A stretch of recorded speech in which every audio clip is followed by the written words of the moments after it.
First, remove the old ear pads.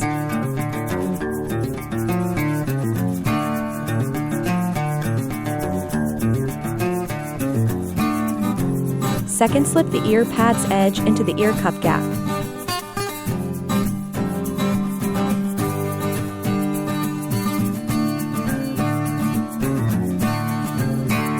Third, stretch the edge with tool or finger to fit into the gap.